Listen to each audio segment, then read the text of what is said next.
We are the Catalan Independentist Resistance, and you are listening to a new update from Radio Hadrian in Free Catalonia. Hello, good afternoon, bona tarda. Welcome to week 4 of Radio Hadrian. Monday is the start of Wimbledon, the tennis tournament, the British tennis tournament. And I'm not a great fan of tennis, but having lived in Australia for many years, it was something you couldn't escape because I lived in Melbourne and we also had a Grand Slam tournament, which was the Australian Open. And of course, over the years, Andy Murray became a very prominent figure. Andy Murray today spoke about a responsibility that he feels towards playing well at Wimbledon. Now, you would be forgiven for thinking that as the world's #1 seed, Andy Murray would always have a feeling of responsibility to do his best. However, he had a special reason for saying this today, and that reason was he wanted to pay tribute to the victims of recent, I'm not going to call them terrorist attacks because I don't believe they were terrorist attacks, but recent events in London and in Manchester, so with the Grenfell Tower, Finsbury Park Mosque, the Manchester Arena. And he said he wanted to give people something to feel good about, to feel positive about. And I would probably think, knowing Andy Murray the way we do, that he would have avoided being political.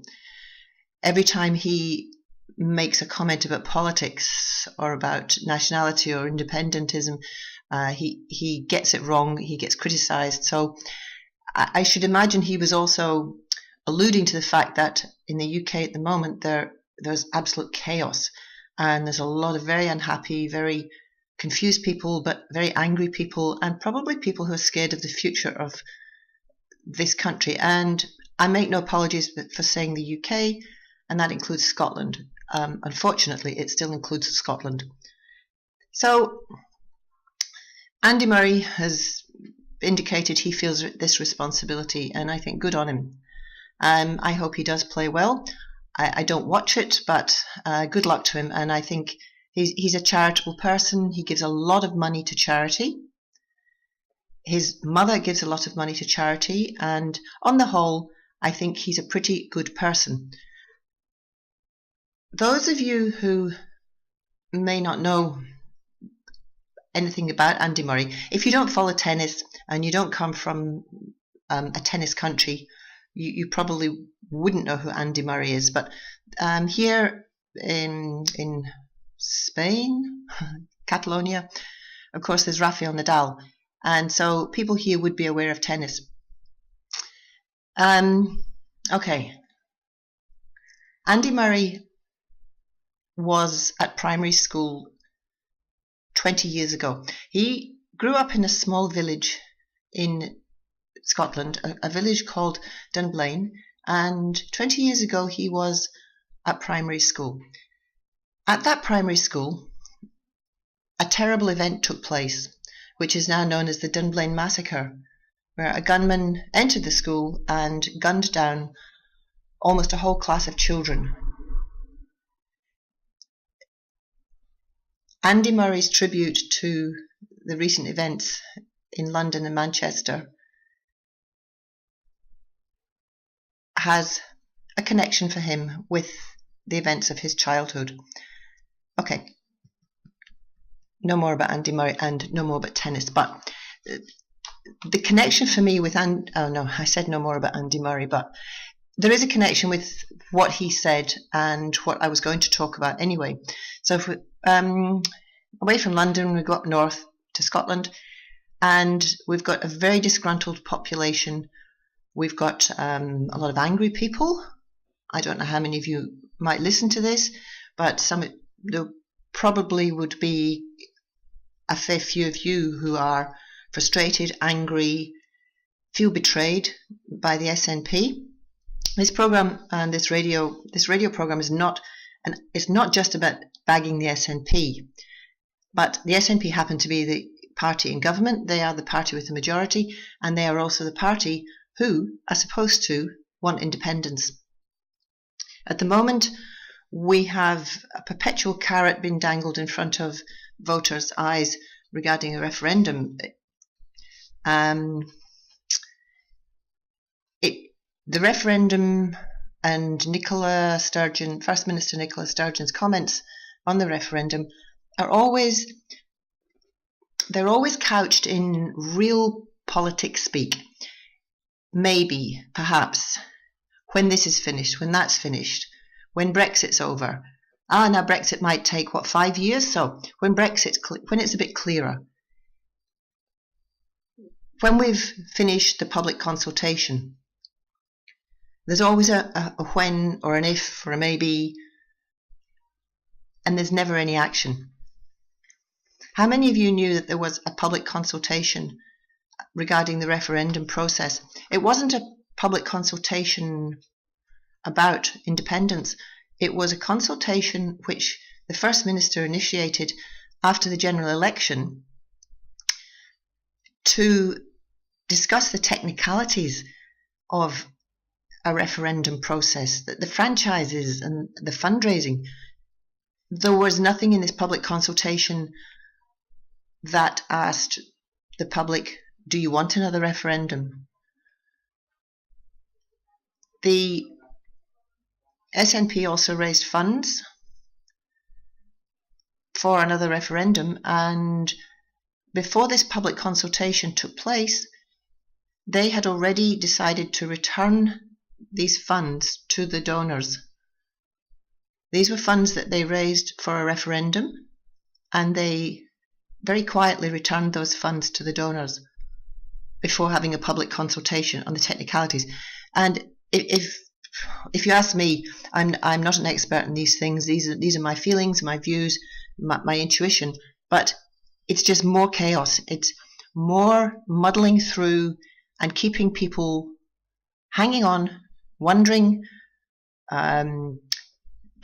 It's almost as if all of those new members that Peter Murrell, Nicola Sturgeon's husband, worked so hard to get into the SNP, all those thousands of new members post-referendum 2014, that made the SNP the third biggest party in the UK, which made them a mainstream party. It's almost as though all of those members needed something to think about. Well, they've certainly got something to think about, because there's no independence discussion. There's no talk of independence from the SNP. There's lots of what ifs and maybes and maybe this and maybe that, while the SNP kowtowed to the establishment of the UK.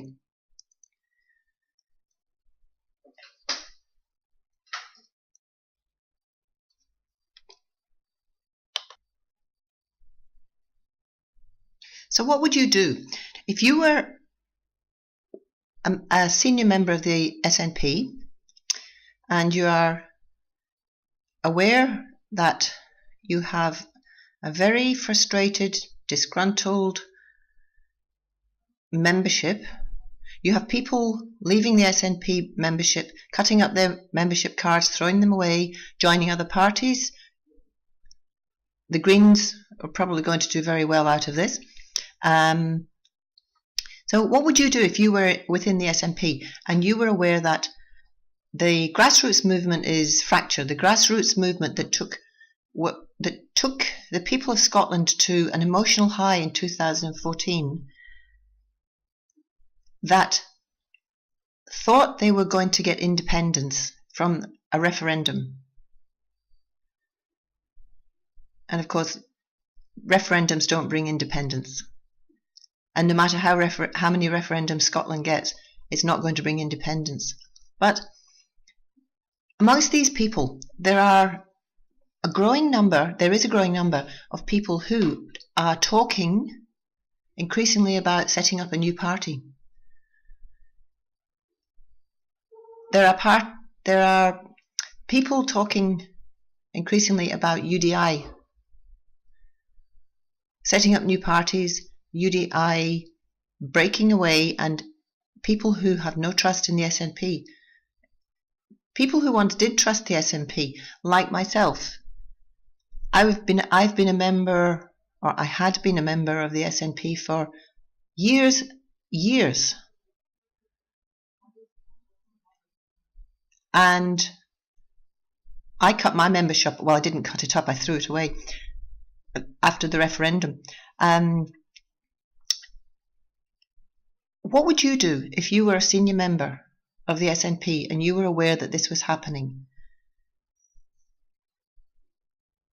You hear people talking about the need to set up a new party, to break away from the SNP, who have failed the people, who've betrayed the people, who are not going to deliver independence, who have just become a mainstream UK party, and who don't have Scotland's interests at heart. They have their own pensions at heart.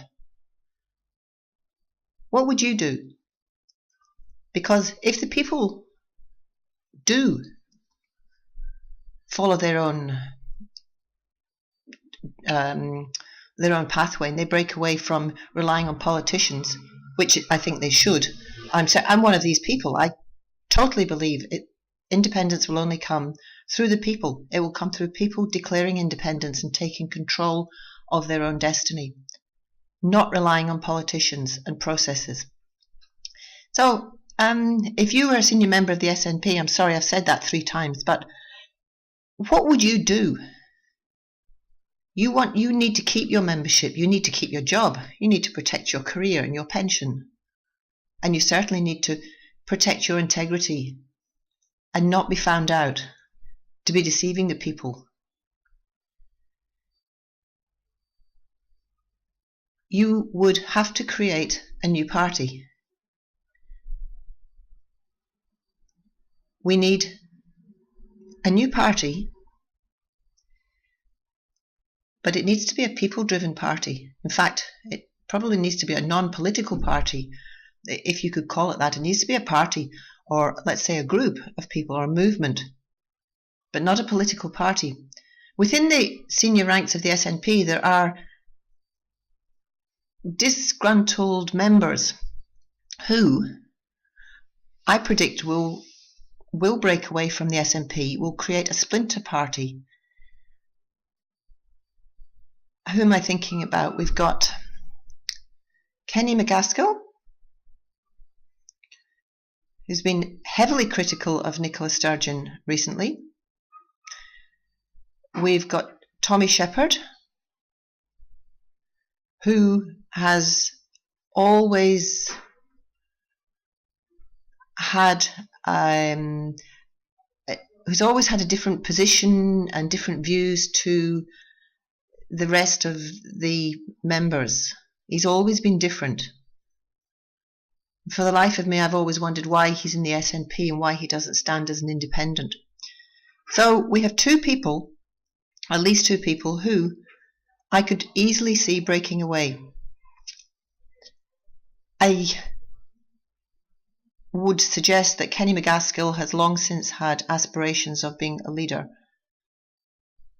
So it would come as no surprise to me whatsoever if he did break away and create a new party. And Tommy Sheppard, I think, would easily be his sidekick.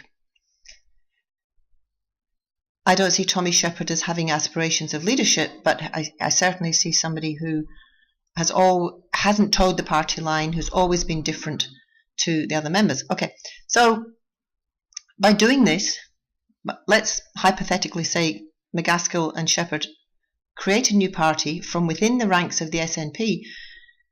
All they need to do is to get a vote of no confidence in the First Minister, or gather together a group of politicians, a group of members, and simply break away. By doing that, they feed the voters' hunger for a new party. They create a party and can say, okay, we're not happy with Nicola Sturgeon, we're not happy with the SNP. Follow us, come on, we'll lead you to independence. Now, by doing that, the people may be far less likely to then create their own party, thus stalling UDI. You don't need to set up a party for UDI. You don't need to do anything apart from declare independence. And by doing this, the people will have an experienced leader. They'll already have people that they have trusted in the past, who come with a bonus because they indicate unhappiness with the current SNP leadership. So, for the ordinary person, it's much easier to rely on an established situation than to set up your own party. That requires a bit of planning. It requires legal processes, membership, constitutions, manifestos. There are plenty of ordinary people out there in Scotland who could do that, but it's a lot of work and much, much easier to rely on a party that comes from within that says we're not happy with the SNP. Okay. The other thing I wanted to talk about today, I'm having a bit of a ramble, I think, because there were so many different things I thought of talking about today. Probably because there are so many things happening within UK politics and within Scottish politics that it was difficult to say, oh, I should talk about this or talk about that. Fracking. Fracking is a filthy, dirty word. Now, for those of you who aren't familiar with Scottish politics and the current affairs in Scotland, in 2015, the then Minister for Energy, Fergus Ewing, created a moratorium on fracking.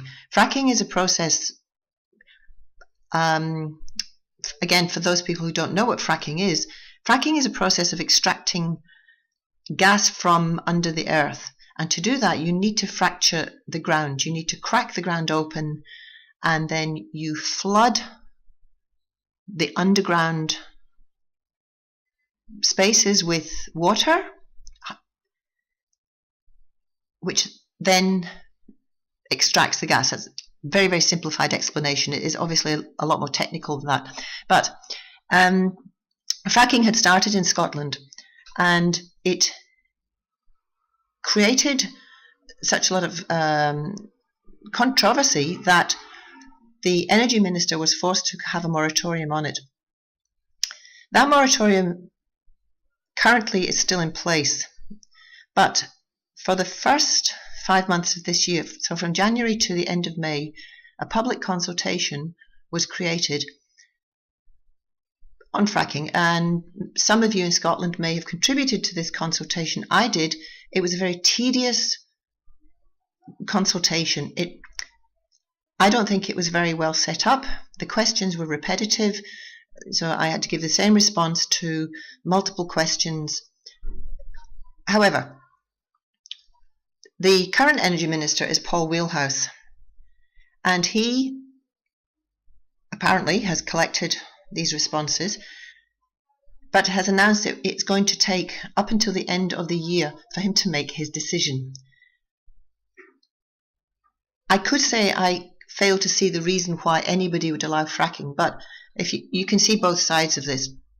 Fracking is a non-renewable energy source. It provides jobs and it provides cheap energy. Those are two things which any country in today's economic situation would welcome. However, the downside of fracking is that it produces horrendous health effects. I don't have time on this radio stint to go into the details, but if you look up fracking for yourself, if you haven't already done it, some of you may know much more about fracking than I do. If you Google fracking and look into it, you will find an absolute minefield of information. Most of it will highlight the hazards of fracking, the irreversible hazards of fracking. And one of the worst hazards is toxic water, because that water that is pushed underground to extract the gas then returns to the surface. It gets into the land water, so the surface water. It gets into drinking water supplies. So in Scotland, we've, outside Glasgow, again for people who may be listening from outside of Scotland, there is a loch called Loch Katrine, and this supplies drinking water to the bulk of the Scottish population. This water is so clean and so pure that I've often wondered why Scotland needs to have bottled water. This is one of the best drinking waters in the world. The idea that fracking would inevitably poison that water is, to me, unthinkable. That a government would allow its country's drinking water to be poisoned. It's a form of genocide, if you allow it to go ahead.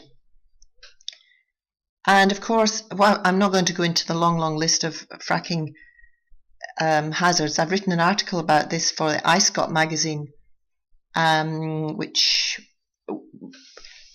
hasn't been published yet, but hopefully it will be published before the announcement comes from Minister Paul Wheelhouse. In the process of making whisky, Scotland's most famous export, you need to use water, and that's water. Scotland's beautiful water is one of the things that makes whisky such a diverse product, that gives the different flavours to different whiskies, to all the single malts. They have different flavours and different aromas, and that's because of the water. That's because of the land that the water runs across and runs through. That industry will be incredibly damaged by fracking. So if that were the case, if it was a straightforward case of okay, fracking is going to poison drinking water and it will also severely damage the whisky industry, you would imagine that the Scottish government would say no fracking, particularly as Scotland has a wonderful resource in renewable energy. We have windmills and we have sea. Both can produce energy. In fact, during the 2014 independence referendum run-up, former First Minister Alex Salmond made a big thing over Scotland being a world leader in renewable energy. I'm not sure you can boast that if you allow fracking. So why would the Scottish government allow fracking? Well, at the moment, the biggest energy company in Scotland is called INEOS. It's a European company, and INEOS is based at Grangemouth, which at the moment is an oil refining company. INEOS is very pro-fracking. INEOS is desperate to get fracking in Scotland. This means a lot of money to INEOS. They claim it will create a lot of jobs, but renewable energy companies can also create a lot of jobs. INEOS has a lot of money and a lot of clout. It is an incredibly powerful company. It ran the first public consultation and has good relationships with Paul Wheelhouse and Fergus Ewing. There is another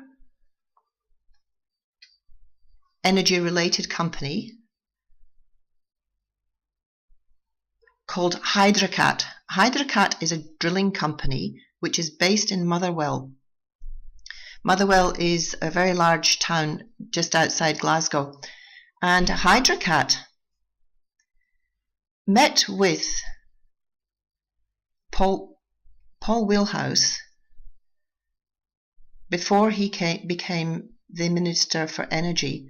They had a private meeting with him, and at that meeting they donated £27,000 to the SNP. Bobby Hill is the director of Hydracat.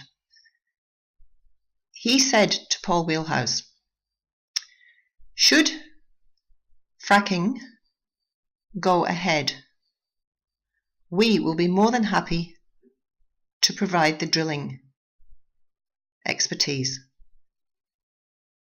while at the same time giving £27,000 to the SNP.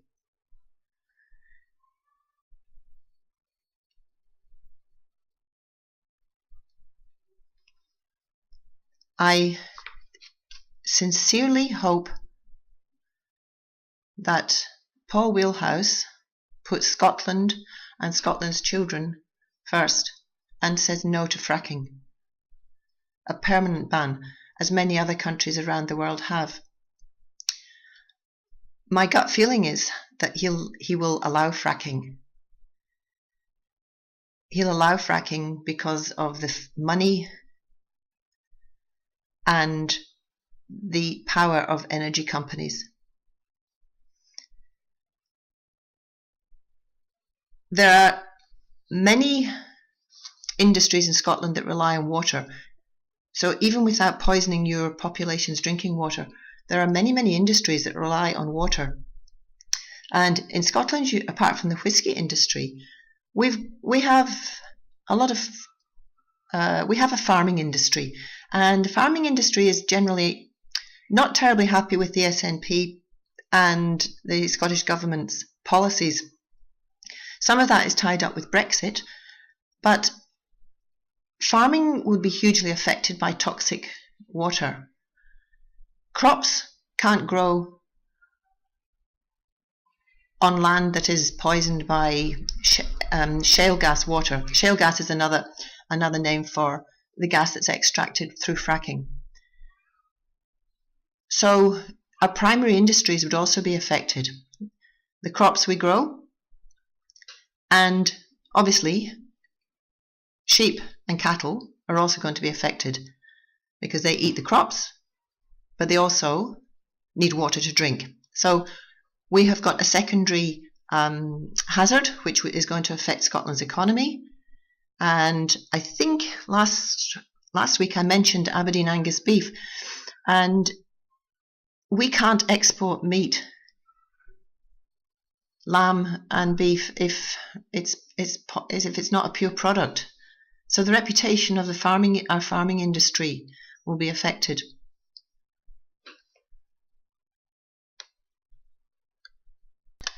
Okay, I think in future I might devote a whole program to fracking and go into a lot more detail and give you lots of resources and more information about it. Although it's possibly too late. It will make no difference to Paul Wheelhouse what anybody says now. Let's just hope that the man does the right thing by Scotland. Although being a member of the SNP, that is somewhat debatable. Okay, that's me for this week. Thanks for listening. Have a great week. Bye for now.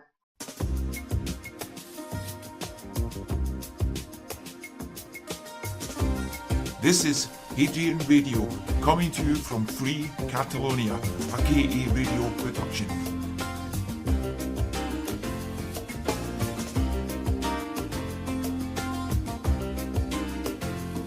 Good afternoon, Scotland. Bona tarda, Catalunya. This is the 4th chapter here in Radio Hadrian.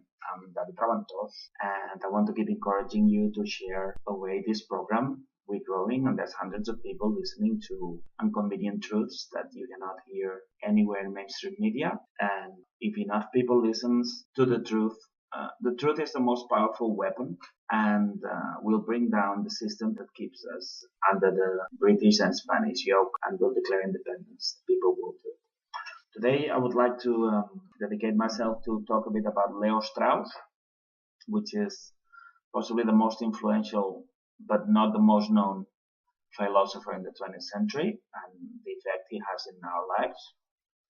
I would like to introduce you as well to the 25 rules of disinformation, which is something we suffer in political life and also in social media, where people are intent of destroying the truth, and they have a well-defined set of rules that to the innocent bystander might be difficult to identify sometimes, but today we're gonna outline them. Third, I would like to bring the person of Oriol Junqueras, which is the Deputy Prime Minister in Catalonia, and is gonna be the next Prime Minister in Catalonia, but not the President of Independent Catalonia, because he's been elected and chosen by Spain for the big deception and to run Catalonia under our independentist flag, but never to declare independence. Something that probably rings familiar to Scottish people. Then I would like to make a summary about or a summary of the Scottish process to independence from the referendum, since the referendum, which is when I got in touch with the Scottish independence process. And I'll give an outline of Catalan news, because in this information time, it's more like disinformation time. We always say the same thing. We need to unite the Scottish and Catalan people, and this program wants to be a tool or a bridge to accomplish that. They lied to us in this day and time. They lied to Scottish people, telling them that they need to march like Catalans to get independence, and they tell us that we should have a referendum like Scottish did to get independence. But none of them is true. No amount of marching is going to bring independence to Catalonia, and no amount of Scottish-style referendums is going to bring independence. The only thing is to discover the master plan, the plot. Yes, the conspiracy theory, because as we explained last week, conspiracy theorists are the good guys, the intelligent guys, the honest guys, and people labeling them as the CIA invented in what is considered to be the longer lasting propaganda campaign. Conspiracy theory label was used to silence the truth. So here, David Raventós, your conspiracy theorist, is gonna tell about all these topics we've talked. Leo Strauss, as I said in the introduction, is one of the most influential, if not the most influential, political philosopher of the 20th century, and its influence is running deep also in the 21st century. Leo Strauss was born in Germany in 1899, but he had to move to the United States in 1938 because of his Jewish blood or origin. And escaping Hitler, he came to United States, where he was teaching philosophy in the University of Chicago, which most of you or some of you will know, which is where the people running the world nowadays, lots of them studied there. Their liberal and their politics spring from there. Also, the Bilderberg Club has a lot of people that studied with Leo Strauss, so he is somebody that most of us haven't heard of, but he has a tremendous influence in our life and in the way that our countries are ruled. Leo Strauss, for instance, to put an example, he coined the term reductio ad Hitlerum, which is when he invented that in 1951, then he published it in a book in 1953. Reductio ad Hitlerum is when to try to attack or pass somebody as none to be trusted, we make some fallacy relating to the fact that, well, he agreed with Hitler in a certain point, and the fact that Hitler thought the same about something doesn't mean that that is per se wrong. And he coined this concept. But far more important in our everyday lives, when we're talking about Leo Strauss, is his theory about permanent lying to the whole world the whole time. Leo Strauss divided population in three classes. One covers like 99.99999% of the world population. It's like the base, the mass, the sheep. His orientation, not mine. And he says that 99, people are lazy, non-intelligent. They need to be led. They need to be made feel that we are free, but we are not. And we need to be deceived systematically. And I need to emphasize, this person is the one that has influenced people running the United States, running the world, getting together in the Bilderberg Club. So we're talking about how the world is run.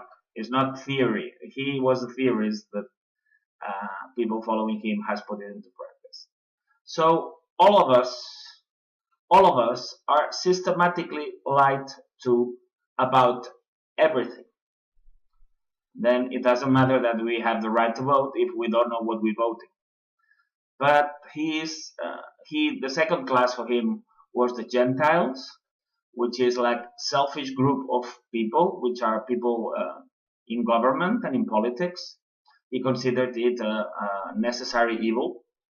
Okay, these people think they're great, but they're just tools.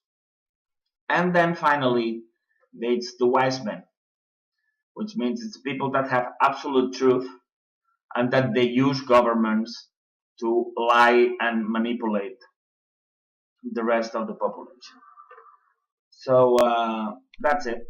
That's why we shouldn't believe anything we see in mainstream media, not on one side or other side of the divide, because all mainstream media are there to hide information and to manipulate our brains. It's something that is completed from school. Schools are not there to teach us or to help us to think. Schools are there to make consumers, voters, taxpayers, spectators in sport and TV. We are just to be like the fodder for the system run by the few people Leo Strauss considered the wise men. And we need to apply this to everyday things, and then we'll understand how they manipulate us. And I'll put some examples close to home. Independence of Scotland or Catalonia can never have 99% of people on one side of the debate. Remember, Leo Strauss said you need to lie to 99% of people, So the lie is not if independence is good for Scotland or is bad for Scotland, because you would only be lying to one side of it. You would never be lying to everybody. So the lie has to be something more internal, something non-debatable, something nobody will be allowed to ever discuss. And when you have that in your mind, then you have to start doing logical proposals that would lie to everybody, both unionist and pro-indie people. An example of the lies that we have been made to believe is Nicola Sturgeon works for the independence of Scotland. That is a lie. She's a member of the Privy Council. She hasn't declared independence, having 56 out of 59. In Westminster, had an overall majority. In Holyrood, did nothing to avoid the referendum rigging, did nothing to expose the referendum rigging. If you put that in a computer, it would tell you that Nicola Sturgeon works for London. I mean, nothing can be more obvious than that. But that's a clear example of how the Leo Strauss lies to lie to everybody works. Because neither unionists nor pro-indie people think that Nicola Sturgeon works for London. So that it must be the truth. It must be the truth because we have accepted that they're lying to us, and that's how it works. So unionists wrongly hate Nicola because they don't know she's protecting the union. And pro-indie people wrongly love Nicola Sturgeon because they think she is working for independence. It's not the case. Both sides are lied about it. The lie is she doesn't work for independence, and then you are on different sides of the lie if you are unionist or you're independentist. The same applies to the SNP. People wrongly believe SNP to work for the independence of Scotland. Whether they're unionist or independentist, they're both wrong. And the same applies to referendums, both in Catalonia and Scotland. Both unionist and pro-indie people wrongly believe referendums to be a tool for independence. So both unionist and pro-indie people are being lied about this, because the truth is that only UDI brings independence. And we could go on and on and on. People would think that Catalan parties work for independence. That's a lie that 99% of people believe. People think that Corbyn is a challenge to the system. Well, it's not. If he was, he wouldn't be allowed to be here. So that's about it. The world is run on lies. They lie to us to scare us with avian flu and Zika, and they create economic crisis, they invent wars, they do false flag attacks, and we never get the truth because they have mainstream media to lie to us. So that's it. We need to study a bit more about Leo Strauss and see how the world works, and then make for them to lie to us, and they will be closer to independence. I'll go very briefly about the 25 rules of disinformation. Both in media and in social media, we encounter lots of times, especially those of us who go against the vast majority of people, which are the ones following mainstream media. We encounter people that have a set of behaviors, and people might think that it's accidental, it's people in good faith, but we have to say that normally that's not the case. A lot of people hiding behind so-called pro-indie profiles, both in Scotland and Catalonia, work for London or Madrid.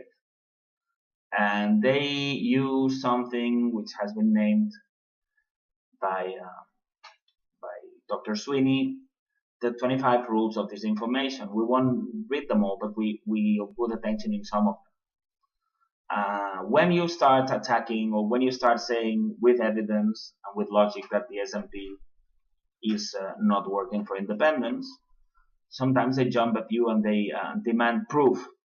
Well, what more proof you want that they don't declare independence with 56 out of 59?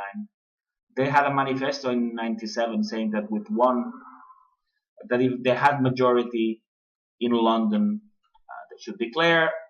There was an article in Bella Caledonia in 2015 saying that if they got 20 to 25 seats in Westminster, it would be reason enough to bring it to the grassroots, all that. But you always have people demanding proof that they don't want to accept. That is a rule of disinformation. Another relevant one is to demand complete solutions to big problems. When you explain that a party run by members of the Privy Council that say God save the Queen and that they go to Ascot in their best hats are not really working for independence, they start asking you, what would you do? Well, we'll decide together what we'll do. But that's just a way to dodge the issue.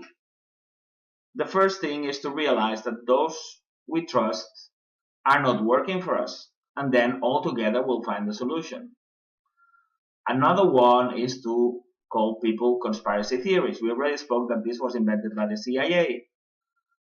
Another one is more drastic one, to make people disappear and to avoid things being commented in media. Nobody in Catalonia spoke about the death of Oriol. Nobody has spoken about my internment. These things cannot be commented. If it's not commented in mainstream media, it doesn't exist. And so on and so on. 25 different rules. Another one is the authority argument. When you are challenging why members of the SNP or of the Catalan process are not doing this and that, there's always somebody who knows Nicola Sturgeon or Alex Salmon since they were both in kindergarten. and invoking this authority argument. Well, first, there's no way to know if that is true, so they could be lying. Secondly, a lot of people I had friends for 25 years that thought they fought for independence, and now they're running the Catalan government, and I know they don't, and it took me 25 years to discover. So they can have been lying to these people. But third, you might also be a shield or a British government agent, and you're doing that. So pay attention. Please, all of you that want to awake and be really useful in the fight for independence, it's very interesting that you put your eyes on these 25 rules of disinformation, because then they cannot use it to us. And what's more important, we won't pass it along. It's very sad. There's only a few people who are mean in social media. A lot of few mean people are working for London defending Nicola Sturgeon, the SNP, and referendum, which are the magic triplet to protect the UK. But the vast majority is spreading these 25 rules of disinformation in good faith, because they don't realize that they're simply tools in the hands of our enemies. So it pays to take a look at these 25, and then you really become useful tools in the fight for independence. I would like to introduce Oriol Junqueras to the people outside Catalonia. Oriol Junqueras, as I said, is the Deputy Prime Minister, Deputy Prime President of Catalonia. I was in a student union with him 27 years ago, student union called FENEC, that he destroyed to create a splinter union. Then in 2012, when we met him with a friend of mine, Ramon Carné, to try to unite 4 different independentist parties, he is the one that broke unity, because he said that 100 members in Badalona wouldn't accept being all together, which is an argument that a true independence leader would never give.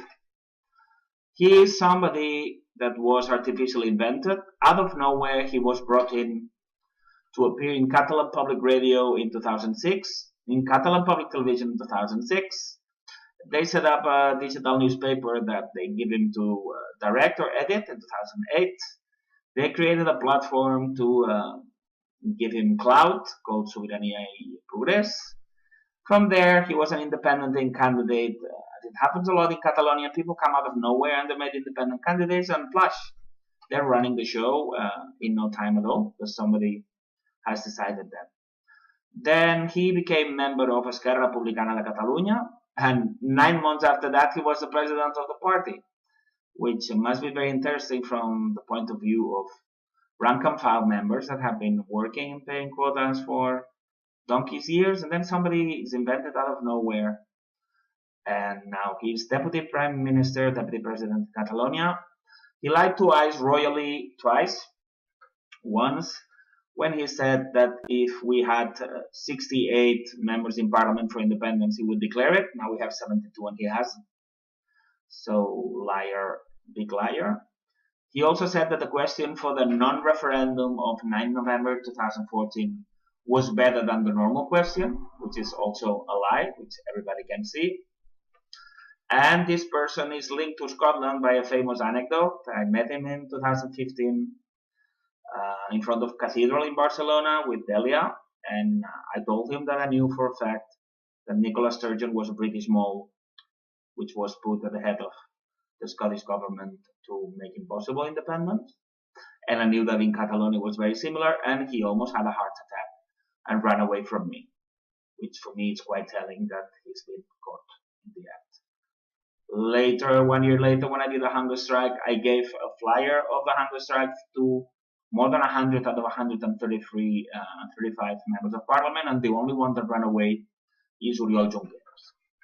And now he is one of the main actors in this invented referendum. We voted for UDI, we have a majority and a mandate for UDI, and they have invented a referendum to make independence impossible. And Spain has decided that Oriol Junqueras will play the same part of Nicola Sturgeon in a non-independent Catalonia. And nothing could be more perfect than this. You have a party supposedly for independence, but it's not, because it's run by government, Spanish government shields. and they complain, and they shout, and they do Twitters, and they do everything, but they don't declare independence. So it's perfect for Spain.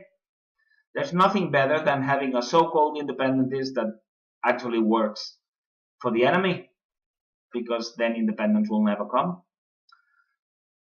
That's Oriol Junqueras for you, the next president of Catalonia and Spanish Mole.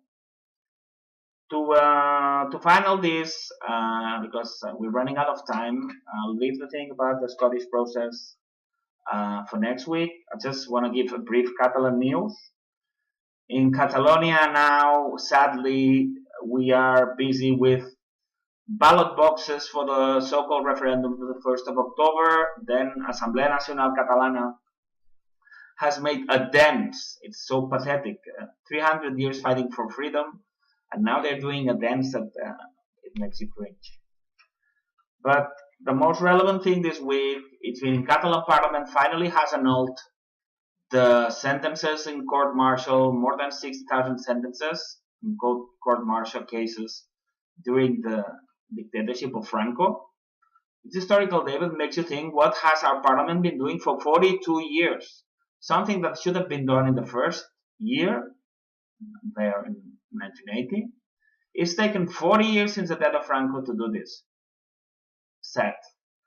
But the worst, and what shows that everything is a show, is that the same day this happens, the same day the court-martial from Franco gets annulled or cancelled, the Spanish king, which is the son of the anointed, appointed, chosen, elected by Franco, Juan Carlos, and he has only been king like for 2 years now, he goes to Girona, one of the main cities in Catalonia, next to the president of Catalonia, Carles Puigdemont, which is there, all meek and mild next to him.